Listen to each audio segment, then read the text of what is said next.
খ্রিস্টানদের উপরে অত্যাচার এ বিষয়ে প্রভু যীশু কিন্তু আগে থেকেই বলেছিলেন যে পৃথিবীতে এমন ঘটনা ঘটবে। তিনি আগে থেকে জানতেন যে পৃথিবীতে কি ঘটতে চলেছে, যেটা আমরা বাইবেলে স্পষ্ট করে পাই। তিনি বলে গেছেন যে প্রভু যীশুর নাম প্রযুক্ত তার উপরে বিশ্বাসী ব্যক্তিদের কিন্তু সমুদয় জাতি দেশ করবে বা ঘৃণা করবে।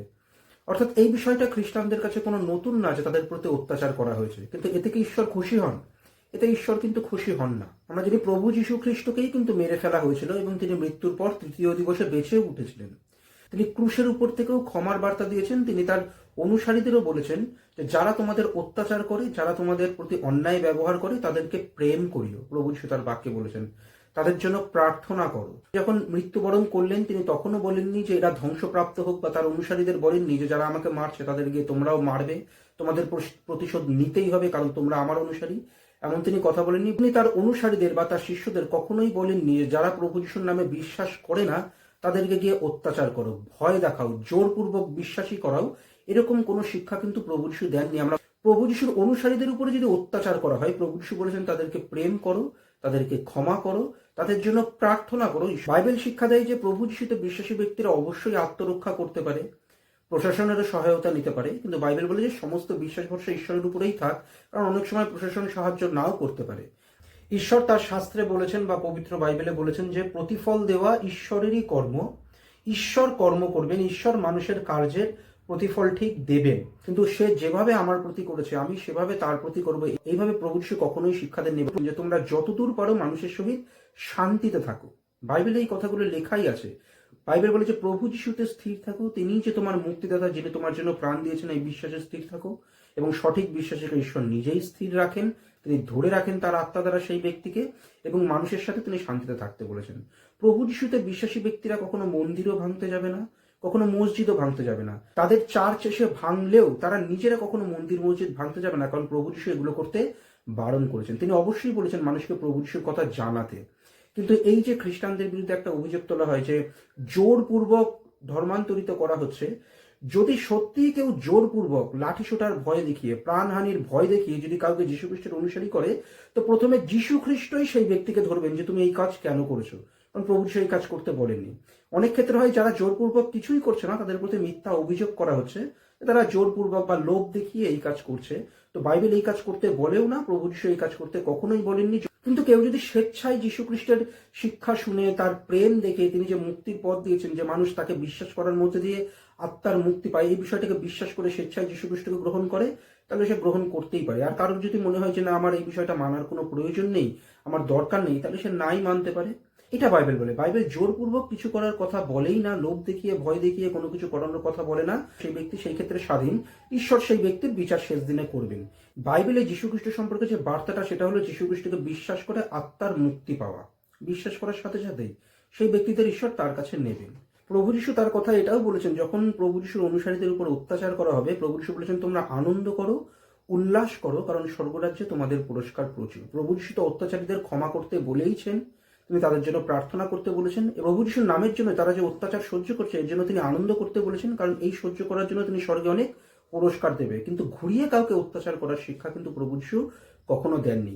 কেউ যদি খ্রিস্টানদের চার্চ ভাঙে, খ্রিস্টানরা গিয়ে মন্দির বা মসজিদ কিছুই ভাঙবে না, তারা প্রার্থনা করবে, তারা ঈশ্বরের কাছ থেকে সুরক্ষা চাইবে, ঈশ্বর তাদের রক্ষা করতে পারেন। কেউ যদি যীশু খ্রিস্টের নাম নিয়েও গালিগালাজ করে, মুখে খারাপ ভাষা দেয়, যীশু খ্রিস্টের নাম নিয়ে করলেও খ্রিস্টানরা কিন্তু পাল্টা তাকে গালিগালাজ করতে যাবে না বা তাকে মারতেও যাবে না, কারণ প্রভু যীশু এই কাজগুলো করতে বারণ করেছেন। যদি কোনো ব্যক্তি রাগের মাথায়, যেহেতু যীশু খ্রিস্টকে গালিগালাজ করা হয়েছে বা কিছু বলা হয়েছে, এই জন্য সেও দুটো গালিগালাজ করে দিল বা এমন কিছু খারাপ করলো, তাতে যীশু খ্রিস্ট অসন্তুষ্ট হবেন সেই ব্যক্তির প্রতি, কারণ প্রভু যীশু এটা চান না। যীশু খ্রিস্ট সম্পর্কে কেউ যদি কোনো খারাপ কথা বলে বা গালিগালাজ করে, তাহলে যীশু খ্রিস্ট অপবিত্র হয়ে যান না। যীশু খ্রিস্ট তার জায়গায় তিনি ঈশ্বরই থাকেন, তিনি মানুষের মুক্তিদাতাই থাকেন, তিনি অসুচি বা অপবিত্র হয়ে যান না। এই জন্য যীশু খ্রিস্ট বলেননি যে তার সম্পর্কে কিছু বললেই তুমি কাউকে মারতে যাও বা তাকে ভয় দেখাতে যাও বা তাকে শাসাতে যাও। ঈশ্বর বলেছেন তাদের জন্য প্রার্থনা করতে। বাইবেলে বলা হয়েছে সমুদয় মানুষের জন্য প্রার্থনা করতে, যেন তারা সত্যকে উপলব্ধি করে। প্রভু যীশু খ্রিস্ট বিষয়ক যে এই শিক্ষা, যেটাকে সুসমাচার বা গসপেল বা গুড নিউজ বলা হয়, এটার যে প্রসার পৃথিবীতে হয়েছে, এটা কিন্তু ভয় দেখিয়ে বা প্রভু যীশুর শিষ্যরা মানুষকে মারতে মারতে এটাকে শিক্ষা দিয়েছে, যারা মানতে চায়নি তাদেরকে তারা মেরে দিয়েছে, যারা মেনেছে তাদেরকে বাঁচিয়ে রেখেছে, এইভাবে ভয় দেখিয়ে দেখিয়ে এগিয়েছে তা কিন্তু না। বরং প্রভু যিশুর শিষ্যদেরই মেরে ফেলা হয়েছিল। প্রভু যিশু বিষয়ক শিক্ষা বা খ্রিস্টিয়ানিটির শিক্ষা কিন্তু কখনো ভয় দেখাতে দেখাতে মারতে মারতে বৃদ্ধি পায়নি, বরং ঈশ্বরের অনুগ্রহে ঐশ্বরিক শক্তিতে বৃদ্ধি পেয়েছে। যারা যীশু খ্রিস্ট বিষয়ক শিক্ষা প্রসার করেছে তারাই মৃত্যু ভোগ করেছে, তারাই যন্ত্রণা ভোগ করেছে, তারা অত্যাচার ভোগ করেছে। কিন্তু কখনোই কি প্রভু যীশু বিষয়ক শিক্ষাটা বন্ধ হয়ে গেছে বা পিছিয়ে গেছে? তা কিন্তু হয়নি। প্রভু যীশু খ্রিস্ট বিষয়ক শিক্ষা ইতিহাসে বৃদ্ধি পেয়েছে, এখনো বৃদ্ধি পাচ্ছে, ভবিষ্যতেও বৃদ্ধি পাবে, কারণ এটা ঈশ্বর থেকে হচ্ছে, এই বিষয়টি স্বর্গ থেকে হচ্ছে। প্রভু যীশু বলেছিলেন তিনি যে শিক্ষা বা যে বার্তা দিয়েছেন তার সমুদয় জগতে প্রচার করা হবে। এই বিষয়টি স্বর্গ থেকে, এই বিষয়টি ঈশ্বর থেকে হচ্ছে। মানুষ যতই অত্যাচার করুক বা বন্ধ করার চেষ্টা করুক, এটা কোনোদিনই থেমে যাবে না। এবং শেষে প্রভু যিশু এই পৃথিবীতে নিজে আবার আসবেন, যেভাবে বাইবেলে লেখা হয়েছে। এবং তার আসার আগের মুহূর্তে পৃথিবীর অবস্থা কেমন হবে এই বিষয়েও বাইবেলে লেখা আছে। অর্থাৎ বাইবেলে প্রথম থেকে শেষ পর্যন্ত সমস্ত কিছু লেখা রয়েছে যে কি কি হতে চলেছে, কিভাবে হতে চলেছে। প্রভু যিশুকে কখনো ঠেকানো সম্ভব না, কারণ এই পৃথিবীটা, এই সমস্ত সৃষ্টিটা তার। পিতা, পুত্র, পবিত্র আত্মায় যে এক ঈশ্বর, সেই এক ঈশ্বর হচ্ছেন সৃষ্টিকর্তা। তিনি তার কার্য পৃথিবীতে করবেন এবং সম্পন্ন করবেন, যেভাবে তিনি তার শাস্ত্রে বলেছেন সেইভাবেই সমস্ত কিছু এগিয়ে যাবে। কেন আজ পৃথিবীর মানুষ প্রভু যিশুকে অনুসরণ করে? এই পৃথিবীতে সব থেকে বেশি যীশু খ্রিস্টেরই আরাধনা হয়। কেন হয়? কারণ যীশু খ্রিস্টের এই প্রেমের বার্তার জন্য। তিনিও মৃত্যু ভোগ করেছেন, মানুষের পাপের শাস্তি নিয়েছেন। কেন মানুষ যীশু খ্রিস্টের উপরে বিশ্বাস রাখে? কারণ বাইবেলের শিক্ষা অনুযায়ী মানুষ নিজের ক্ষমতায় ঈশ্বরের দৃষ্টিতে কখনো পবিত্র হতে পারে না। মানুষের পক্ষে এটা সম্ভব না। মানুষ অনেকটা চেষ্টা করলেও পারে না। কোনো মানুষের পক্ষেই নিজের ক্ষমতা ঈশ্বরের সামনে গিয়ে দাঁড়ানোর কোনো ক্ষমতা নেই। এই জন্য সমস্ত মানুষের পাপ, যেটা ঈশ্বর থেকে মানুষকে বিচ্ছেদ করে রেখেছে, সেই পাপের জন্য তিনি নিজের জীবনকে উৎসর্গ করলেন, ভবিষ্যৎবাণীকে পূর্ণ করলেন। এবং যারা প্রভু যিশুকে বিশ্বাস করছে যে হ্যাঁ, তিনি আমার পাপের জন্য প্রাণ দিয়েছেন, তার অনুগ্রহের কারণে আমি ঈশ্বরের সামনে দাঁড়াতে পারবো, এটা তার করুণা, তার দয়া, আমার কোনো কৃতিত্ব বা আমার নিজেকে নিয়ে গর্ব করার কোনো জায়গা নেই, এটা তার অনুগ্রহ। এই বিশ্বাসের কারণে সেই ব্যক্তিকে ঈশ্বর তার রাজ্যে গ্রহণ করবেন, যারা প্রভু যিশুর উপরে বিশ্বাস করেছে। যীশু খ্রিস্টকে কি একাই ইতিহাসে ক্রুশে দেওয়া হয়েছিল? তার আগে বা তার পরে কি কাউকে ক্রুশে দেওয়া হয়নি? হ্যাঁ, অনেক মানুষকেই কিন্তু সেই সময় ক্রুশে দেওয়া হতো। তাহলে কেন যীশু খ্রিস্টের ক্রুশটা এতটা গুরুত্বপূর্ণ, বা সকলে যীশু খ্রিস্টের নামটা কি করে এতটা জানে যে তাকে ক্রুশে মৃত্যুদণ্ড দেওয়া হয়েছে? যীশু খ্রিস্টের নাম ইতিহাসে যেভাবে প্রভাব বিস্তার করেছে বা মানুষ যীশু খ্রিস্টকে অনুসরণ করেছে, তো অন্য মানুষদেরও তো ক্রুশে দেওয়া হয়েছিল। তাদের নামের ক্ষেত্রে এগুলো হয় না কেন? কারণ প্রভু যিশু মৃত্যুর পর বেঁচে উঠেছিলেন। যদি প্রভু যিশু মৃত্যুর পর বেঁচে না উঠতেন, তাহলে তার নাম নিয়েও কিন্তু কোনো হইচই হতো না, তার নামও ইতিহাসে কোনো প্রভাব বিস্তার করতো না। তো যীশু খ্রিস্টের ক্রুশীয় মৃত্যু গুরুত্বপূর্ণ হয়েছে তার পুনরুত্থানের জন্য। এবং তিনি পৃথিবীতে থাকাকালীনও বলেছিলেন যে তাকে মেরে ফেলা হবে এবং তিনি মৃত্যুর পর বেঁচে উঠবেন। এবং তিনি বলেছেন, তিনি পৃথিবীতে আসার আগেও ঈশ্বর ভবিষ্যৎবাণী করেছিলেন ভাববাদীদের দ্বারা। পৃথিবীর একেবারে প্রথম নরনারীকেই ঈশ্বর জানিয়েছিলেন যে মুক্তিদাতা আসবে, কারণ মানুষ পাপ করেছে।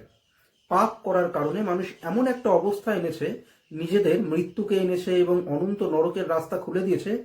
সেটাকে বন্ধ করার জন্য মুক্তিদাতা আসবেন। আজ আমরা বিশ্বাস করি মুক্তিদাতা এসেছিলেন।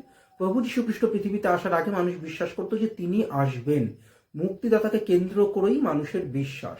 ভবিষ্যৎবাণীও করা হয়েছিল প্রভু যীশু পৃথিবীতে আসার আগে যে যখন মুক্তিদাতা মসীহ আসবেন, তখন মানুষ তাকে চিনতে তো পারবেই না, বরং মেরে ফেলবে এবং তিনি পুনরুত্থিত হবেন।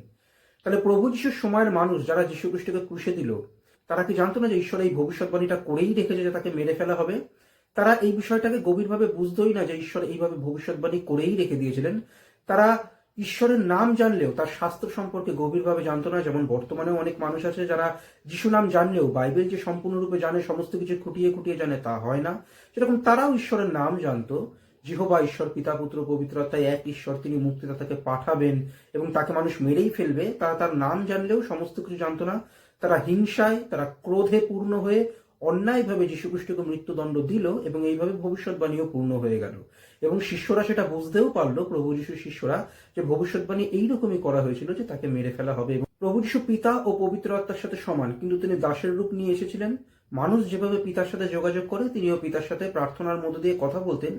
তিনি পিতার কাছে বলেছিলেন যেন পিতা ঈশ্বর মানুষদের ক্ষমা করে, কারণ মানুষেরা অন্যায় করছে বা ভুল করছে এবং মানুষের ভিতরে সেই জ্ঞানটা নেই যে তারা এই অন্যায়টাকে বন্ধ করবে। কিন্তু প্রভু যিশু কিন্তু একবারও বলেননি যে পিতা ঈশ্বর, এদেরকে তুমি ধ্বংস করে দাও।